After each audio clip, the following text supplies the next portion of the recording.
Welcome, one and all, to Zenith, the last city, and my Blademaster DPS guide, where we'll be going over everything from what is a Godstone, to Godstone selection, to some more advanced tips and tricks to get the most DPS out of your DPS class. But before we get into that, I want to thank you very much for clicking on this video. I'm still a very small channel at this point. It really means a lot to me. And also, if you've ever looked at our great, floating, poorly textured rock in the sky and thought, someone should really do something about that, well, then maybe you too should give old Dr. Boon a subscribe. It won't hurt. I promise. Now, let's get into things. First off, I'm going to be talking about what are Godstones, and if you've already watched my Ether Mage class guide, then you can go ahead and skip into actual rune selection, which I'll have marked in the video. But first, let's get into it. What are Godstones, and how do you use them? Well, Godstones are your abilities, and they're also the major way that you upgrade your abilities. Now, when you first start your Godstone, it should look something like this. You should see nothing down here, and you'll have no upgrades available to you. Now, what you'll want to do as soon as you find them, and enemies all over drop these. I don't think there are any available from quest rewards, but they're random drops all the time, and there are 3 rarities of them. The first being common, this sort of white one, and each of them has a single minor upgrade that you can get. Now, the thing about these upgrades is that you want to make sure that you're selecting Godstones that actually have upgrades that are relevant to the Godstones that you're picking. For instance, some abilities don't have cooldowns, but can still roll cooldown reduction. So you want to make sure that you're not selecting Godstones that don't have abilities that affect your Godstone, like, you know, cooldown reduction on abilities that don't have cooldowns are a particular one to look out for. Another one in particular are MP reductions on abilities that don't consume MP. You don't want to have that either. You want to make sure that your abilities actually do things. So this is actually a great example. This is a downward cadence ability, which we'll get into what that means later. But the short explanation is that it doesn't have a cooldown. So this is pointless. This just doesn't do anything. You don't want to be using this Godstone on here. Now, the one I have been using is one of the Godstones I think you want to be looking out for, which is crit chance and crit damage. Now, this is one of the better Godstone combos that I've thus far found, and it's absolutely one that you want to be looking out for. But one of the other major ones that you want to be looking out for is this one right here. Now, I've picked this for Vorpal Strike, even though Vorpal Strike also doesn't have a cooldown, but has a cooldown reduction rune. That's, you know, suboptimal, but it's the best one I've gotten so far, because it is a blue rarity Godstone. So instead of just having these minor upgrades, it also has a major upgrade. Now, that costs 3 levels of the Godstone, and the leveling of Godstones is something I'll talk about in a second. But Primal, this is really one you want to look out for as well. That just increases the power scaling. It just makes the ability deal more damage. Also an excellent minor upgrade. Probably the best minor upgrade. Like, I would imagine that Primal and Crit Chance is basically optimal. Hi there, how's it going? And then, of course, as I said, we have the major upgrades as well. This is a pretty strong one, probably one of the stronger ones that I've seen. I'm doing a thing right now, could you not? Thank you. So Firebrand, just 60% AP damage as a dot over 6 seconds. And that does have a cooldown, but I don't think there's any way to reduce that cooldown, so that's that there. And it's these blue ones that you really want to look out for because they have these major upgrades. Now, some of them, like these, are unclear because obviously they have some placeholder text in them. So unfortunately, it's basically impossible to tell whether that's actually doing anything. Gain 50% resource over 10 seconds after using this ability. I really can't tell if that's increasing my mana regen or not. But yeah, so you got that going on there. And also, like here, reduce resource cooldown or resource cost. I don't believe that does anything for dash as well, as this is the dash runestone. But that's essentially it. You really want to be looking out for these blue ones. Oh, runestone leveling. That's the last thing we need to talk about before we get into runestone selection, is runestone leveling. Now, as you gain experience, you don't just gain experience to your character, but you also gain experience to your equipped. That's an important thing to note there, to your equipped runestones. So you want to make sure that before you turn in any major quest or do any sort of event, that you have the runestones equipped you want to level up. And you want to be checking the screen regularly to make sure that you haven't like missed out on picking up a blue or green runestone that you could be leveling, because these levels are really important. Each level allows you to invest points in your major and minor upgrades. The major upgrades all take 3 levels of a Godstone to upgrade, so you have to get 3 levels of that. That should probably be your first one, because as pointed out here, this is a very strong ability. And then, you just invest in your minor upgrades. You want to pick each minor upgrade first, as long as they both actually do something. You'll see here I've only put points into Primal because the other one just doesn't have an effect. So yeah, that's Godstones. Keep a lookout for them. They're really important to scaling your character effectively. Now, things are getting a little hot here. We'll go somewhere else for the next bit of the demonstration. So here we are in a nice little bit of a quieter area. So let's talk about Godstone selection for your DPS Blademaster. Now, in our dash, we have the options of fast footwork, which increases your movement speed after utilizing dash, or ghost step, which increases your damage after doing dash. Now, it shouldn't be a terrible surprise which one I would recommend. It's the one that increases damage. That's generally the trend that you're going to see. If something just does more damage, that's what we're going to want to go with. So, again, in downwards cadence. Now, cadence, for those of you who might be newer to Blademaster, as your blades get that little ting on them, that means that you have a powered strike available. If you hit an enemy with that 3 times... So 1, 2, 3, you'll trigger your cadence ability of the either downwards or horizontal strikes. Now, for your downwards cadence, the downward cadence is really where your damage is at. So this is probably what you'll be doing most often as a Blademaster, is your downwards cadence. So combo here, I think, is slightly better than Sunderer. It does 10% less damage off the bat, but increases your ability power by 20%.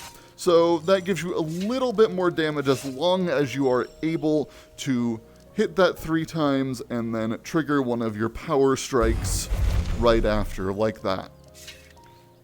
And Vorpal Strike is a really important part of your build, so that generally is what I lean towards a little bit. I think that increasing the power of your power strikes and ultimate is a little bit more important than just dealing 10% more damage and increasing the staggered damage multiplier by 10%. Staggered puts enemies into a temporarily down state. Increasing that gauge by 10% is a pretty ineffectual ability, so it's not really worth it, in my opinion. That brings us on to our horizontal cadence, and your horizontal cadence is definitely probably one of your only ones where you really have a good amount of latitude as far as which one you want to be picking here. So we have Scythe. Now, Scythe, if you are solo questing, is absolutely the one you want to be picking. Scythe deals 50% damage to all targets that occur in front of you, healing you for the damage done. So not only do you get a nice little AoE damage buff there from your 1, 2, and 3, but you're also going to be healing yourself for a pretty significant amount in a lot of cases. This will absolutely keep you alive when you're outnumbered. It's one of your major tools for solo questing, and you should not be sleeping on Scythe. Scythe is very important.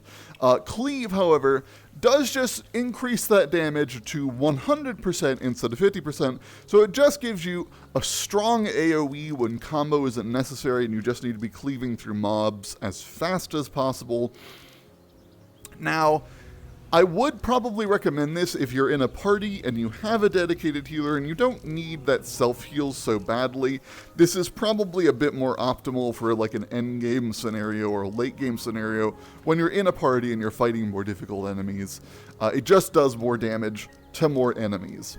So that's what you want to be looking out for. Cleave is what you want to be using generally when you're in parties. Scythe you want to be using when you're solo. So Scythe is what you're going to want to be using most of the time, or solo, or you just don't have a dedicated support with you. Now, Downward Power Strike is where it really starts to get interesting. Now, Bloodblade is another self-heal ability, which is kind of useful. Don't get me wrong. It's okay, but I think Scythe is more than enough self-heals. Bloodblade is healing on demand, because of course with your Cadence ability you have to get those 3 strikes in which you have to wait 2 seconds for this ting to come back up after you hit an enemy. So that does mean it's going to be a good like 3-ish seconds before you can get Scythe off. So that is something to note, but Bloodblade, while strong and providing on-demand healing for just that whoosh, really does lose out to Vorpal Strike. Whoops. That didn't mean that happen. Alright, really does lose out to Vorpal Strike. Now, Vorpal Strike here is your big damage dealer. So this does 150% damage to enemies, ability power damage to enemies, and 200% if the target's health is less than 50. Now we're going to get on into the advanced techniques of how to just make sure you do this twice every time. But that means you can chunk out for 400% ability damage in 2 strikes, and that's a lot of damage. That's a lot of damage. So this is absolutely what you want to be using. It finishes off low health enemies, and even to higher health enemies with a strong runestone, like you see here with Firebrand, also just dealing 60% AP damage over time to enemies. This is just what I used on the overwhelming majority of enemies, even when they're over 50% health because of that. Now, there is a good reason not to use this on enemies that are over 50% health, and that is, in fact, Armbreaker.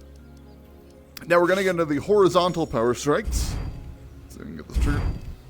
No, not so much. Okay, so horizontal power strike.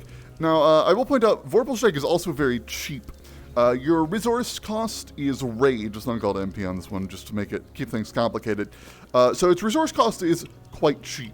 I think it's the cheapest ability. Yeah, it's the cheapest ability that you have. Another reason that it's what you're going to be using for a pretty overwhelming majority of encounters and throughout the game. Armbreaker, however, is also quite useful. Now, this does 180 AP damage to enemies in a 12x4 rectangle, and that is basically a big old line in front of you.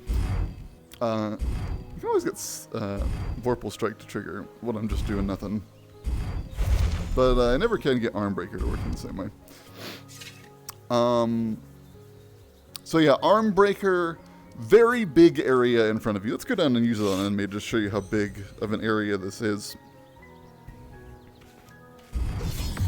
So you see, it affects a pretty good area in front of you, and that makes it a pretty strong choice for big groups of enemies, because the Vorpal Blade, it really doesn't affect as much of an area as it looks like. It probably only hits like basically as far as you could possibly reach your sword. So it's not really much of an AoE. It does affect enemies in a group in front of you, don't get me wrong, but without a doubt, Armbreaker is your bigger, better AoE. And of course it just does more basic damage to enemies that have full health, and of course, it slows their attack speed by 30% for 5 seconds. So this is a great ability to use if you're outnumbered, very strong, and just really great on dealing with groups of enemies. It does leave out to Vorpal Strike in 2 ways. Obviously, Vorpal Strike does more damage to enemies as they become lower in health. And, of course, Vorpal Strike is, maybe more importantly, quite a bit cheaper, because you have... I'm level 26, and if you look at how much rage I have, I'm getting to combat, I have 44. So, now that does increase, of course, as you level up, but because of the regen, I can very easily cast 3 Vorpal Blades with basically no break. However, of course, increase that cost to 20, and it's more difficult to get off 3 Armbreakers in the same amount of time. And that brings us to Doom, which I don't use very often, and I think is definitely a situational choice. It's not useless, but it is, hey there, very expensive. It costs 30 rage, your most expensive ability, by a pretty decent margin. It costs 10 more than any other ability. And what this does is that the enemies will accumulate 50% of the damage they take for the over the next 6 seconds, or for the next 6 strikes, whichever happens first, and then they explode, taking that damage and dealing it to enemies within a pretty decent radius. This is basically Zed's ultimate from League, if you know what that is, although it's not 50% there, I don't think. So you just deal the damage to your enemies again. So why do I not use this very much? Well, first off, 30 rage is most of your rage. I only have 44 right now, so I can't use Doom and then also immediately Vorpal Strike. So that's a big bad. That's not good. You want to be Vorpal Striking, and this limits how much you can Vorpal Strike pretty hard. And while this definitely could be useful for later game encounters and really strong enemies, without a doubt, and it is probably significantly more optimal in those stated late game scenarios, most of the time you're just going to kill enemies before this even procs.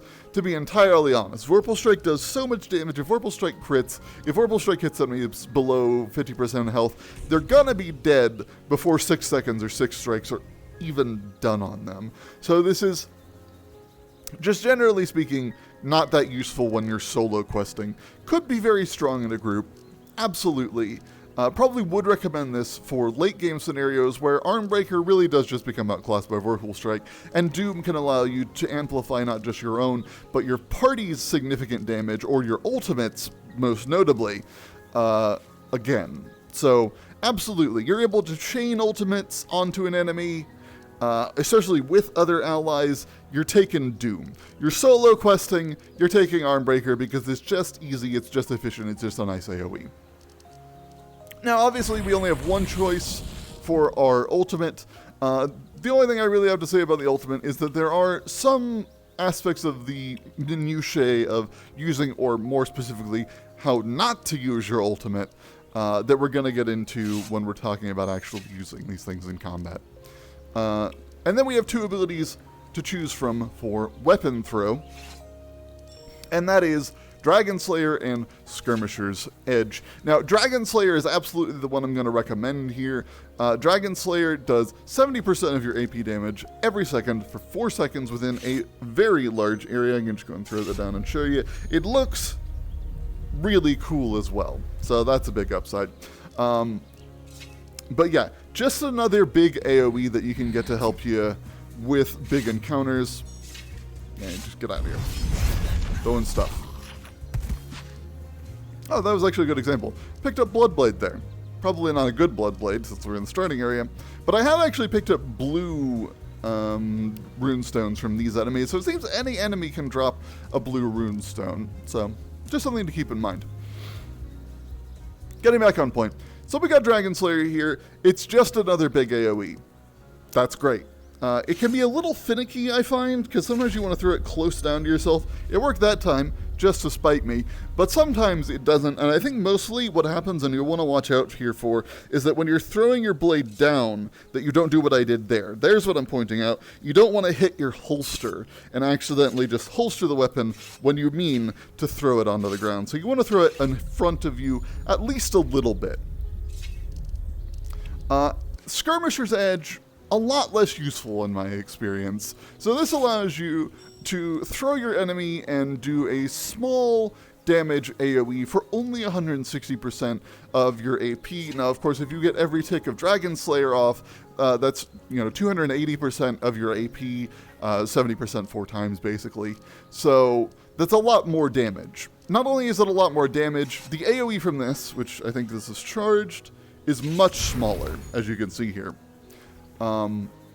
So it really doesn't affect all that much. If it hits an enemy, it reduces the cooldown of your dash by 4 seconds. That's somewhat useful in niche scenarios, but generally I don't find that to be worth the damage downgrade as well as the smaller, non-persistent AoE. Typically you'll want to be using Dragon Slayer. Dragon Slayer's the thing to be picking out of your weapon throws. Death Stance, simple, you only have one choice here. So you just continue to hold the trigger after you do one of your power strikes. So, you know, you Vorpal Strike and you just continue holding it, and there you go, Death Stance done. Easy peasy. So yeah, just pick abilities that are good. I've only gotten one here, which is just Critical Power. That's pretty good. That's pretty good. So yeah, not much to say about Death Stance. Just make sure that you're holding the trigger all the way for the follow-through on your Vorpal Strikes or Arm Breaker to make sure you're dealing your extra damage there. So next we're going to get into some of the things that can help you out in combat a little bit. So let's go talk about that right now. So first off, let's talk about blocking a little bit. Now, one of the most obvious things that I'll point out is that you have to block in the direction of an enemy strike. So I can put my blades over here and get hit. So that's fairly obvious, but just in case you were wondering, yes, in fact, you cannot block an enemy's strikes by holding your blades in a direction from which they are not striking. And of course, if you're new to the game, make sure you are depressing the trigger. Now that's the same thing you do to activate your downward power or your power strikes. So you want to make sure. You want to get a little bit closer there. Come on, strike me. Come on, buddy. You getting bored? Okay, there you go. So yeah, so you want to make sure that you're getting the weapon as close to generally, I find it's their hand is kind of what you want to be blocking. And naturally you can't block if you're out of stamina. It consumes stamina. While you're holding it down, it does stop your stamina regen. So that's something to keep in mind. It does not, however, cost stamina to hold the block button. Now there is one other aspect of blocking that I want to mention, but we are going to have to go to a cut for that. Now we're a little bit further in the game here, but the main thing I want to point out is that you can in fact block projectiles. Now, as you saw there, just put your sword in the way of the projectile, and voila, you block it. Now, I wouldn't necessarily recommend doing this. It's kind of a waste of time, if I'm going to be entirely honest, because it does not do what blocking typically does, and that is increase the stagger gauge. Now you'll see that when of course you would not do a normal strike. Now you'll see when I block a normal strike that the stagger gauge increases. However, block their ranged strikes and nothing happens. All you've done is block ranged strikes, which are generally also just easy enough to walk out of the way of. Now, let's talk about a couple of tricks that you can utilize while playing the Blademaster. Now, the most important one, of course, is how not to use your ultimate. Now, that might sound really easy, but the problem is, as a Blademaster, you often want to be doing 2 downward Vorpal strikes. And if you attempt to do 2 downward Vorpal strikes at the same time, you're gonna do your ultimate along with it. I didn't there, because of course sometimes the game just likes to spite me. But a lot of the time, you're just gonna accidentally utilize your ultimate, which you may or may not actually want to do at any given point in time. So let's get above 30 here, and gonna move on to something else. So what you'll want to do is make sure that you bring down your swords in sequential strikes as fast as possible, but not at the same time. So that way, you get 2 Vorpal strikes, but you don't worry about triggering your ultimate accidentally. So that's an important thing to keep in mind. Now, obviously, this isn't much of a concern if you already have your ultimate or you want to use your ultimate, but a lot of times you want to conserve that for stronger enemies, but you'll find that accidentally, whoops, I used my ultimate.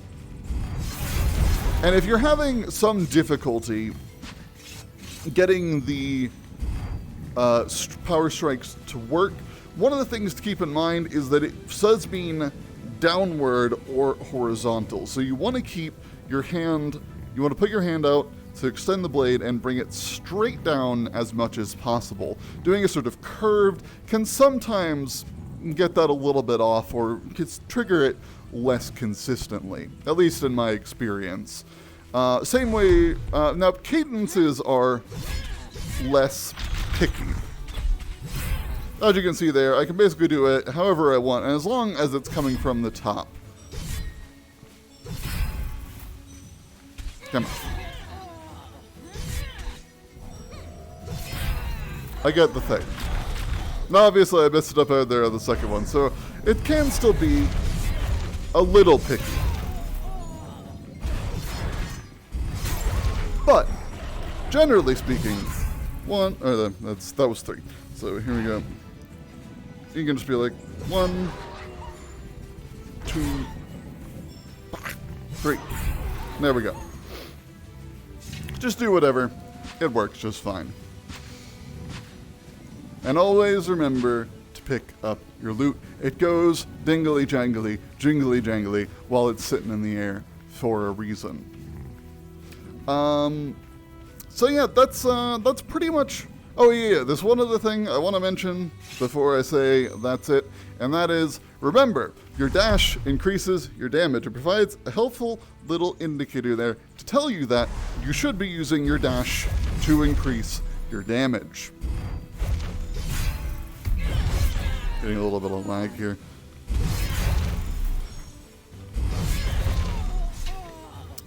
So yeah, make sure that you are using all of your abilities. Use your dashes. Use your throw ability. You know, it can be a little tricky to get used to utilizing that.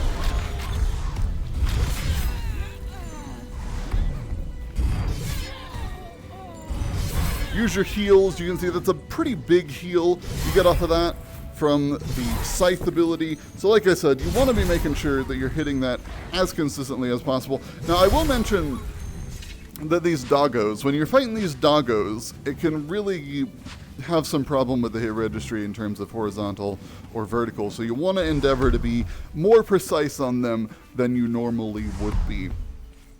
But yeah, that's pretty much... Oh, I accidentally have Doom on, I think. No, whatever. Doesn't matter.